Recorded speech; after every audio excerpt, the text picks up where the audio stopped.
আপনার নাম কি? আমার নাম নিমাই নস্কর।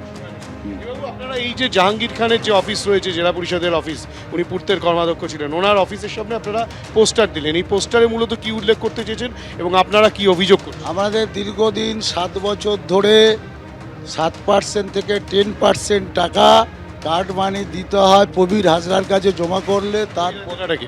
প্রবীর হাজরা জাহাঙ্গীর খানের পিএ, জাহাঙ্গীর খানের পিএর কাছে প্রবীর হাজরাকে জমা দিলে তারপরে আমাদের কাজ এন্ট্রি হবে। হতে পারে না হতে পারে, আবার বলবে পরের বারে টাকা দেওয়ার পরে। 7 বছর ধরে দুটো একটা কাজ কোটি কোটি টাকা আমাদের কাছ থেকে কন্ট্রাক্টরদের কাছ থেকে নিয়েছে, কোটি কোটি টাকা। এবং একটা এনআইটি 7টা 8টা 10টা 20টা করে কাজ বাড়ায়, দেখা যাচ্ছে 50 লাখ 60 লাখ 1 কোটি, সবার 7%। আবার কন্ট্রাক্টরের কাছে 2% বেশি নেয়, তার কাজটা আমার কাজটা তার দিয়ে দেবে। এইসব প্রবীর হাজরা করতেন। আমাদের মূল উদ্দেশ্য হচ্ছে আমাদের টাকা ফেরত দেওয়া হোক। জাহাঙ্গীর খান যে টাকা নিয়েছে এবং কাটমানি? হ্যাঁ, কাটমানি হিসাবে 10% এবং 7%। আবার আমার কাজ আবার নিয়ে কারোর 12% নিয়ে কাজ দিয়েছে এবং টাকা নিয়ে অনেক সময় কাজ দেয়নি, পরের এনআইটি দেবো, পরের বছর দেবো, এইভাবে আমাদের হেনস্থা পড়ে গেছে।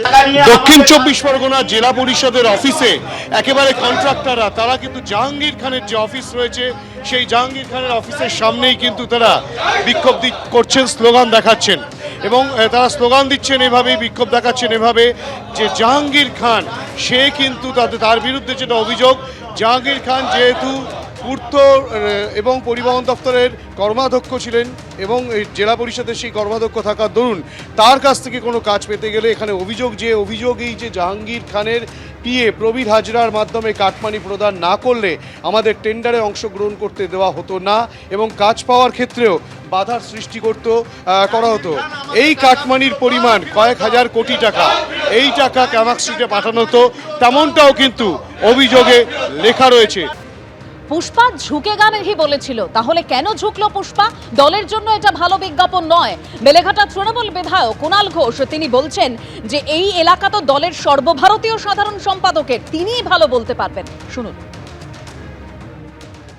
এখন জাহাঙ্গীর খান ফলতায় সরে দাঁড়াচ্ছেন, তো এখন সেই যে সরে দাঁড়ানো, তো ওখানে কোনো ভয়ের পরিবেশ তৈরি করে দিয়েছিল কিনা বিজেপি, ইলেকশন কমিশন, বিভিন্ন এজেন্সি দিয়ে। আবার প্রশ্ন হচ্ছে, যদি ভয়ের পরিবেশই হবে তাহলে পুষ্পা সে তো ঝুঁকেগা নেই, পুষ্পা ভয় পাবে কেন? তাহলে ভয়ের পরিবেশ তৈরি করেছিল কিনা একটা প্রশ্ন। আর যদি ভয়ের পরিবেশ হয়ে থাকে তাহলে পুষ্পা কেন ভয় পেল সেটা আর একটা প্রশ্ন। আমরা এই বিষয়ে এই মুহূর্তে আমরা এটা বিশ্লেষণ করছি, সব খবর নিচ্ছি বলতে পারবো না। তবে এটা ডায়মন্ড হারবার মডেল এরিয়ার অন্তর্গত, ফলে এখানে অভিষেক বন্দ্যোপাধ্যায় তিনি মাননীয় সাংসদ বিপুল ভোটে ওখানে জিতেছিলেন, নিশ্চয়ই তিনি বিচার বিশ্লেষণ করছেন, ও ব্যাপারটা উনি বলতে পারবেন।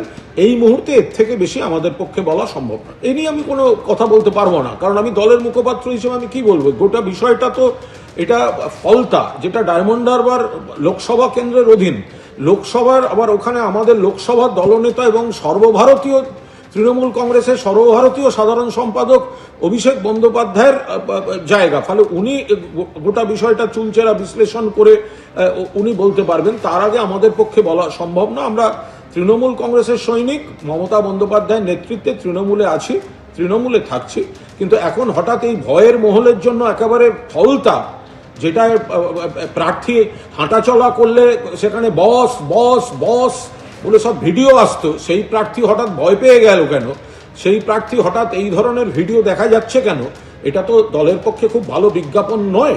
ফলে নেতৃত্ব নিশ্চয়ই সেগুলো বিচার বিশ্লেষণ করে দেখবেন। আমরা শুধু বলছি যে ভয়ের পরিবেশ তৈরি করা হয়েছিল কিনা, আর যদি হয়ে থাকে তাহলে পুষ্পা ভয় কেন পেল, এই গোটা বিষয়টা আমাদের দল খতিয়ে দেখছে। এবিপি আনন্দ, এগিয়ে থাকে, এগিয়ে রাখে।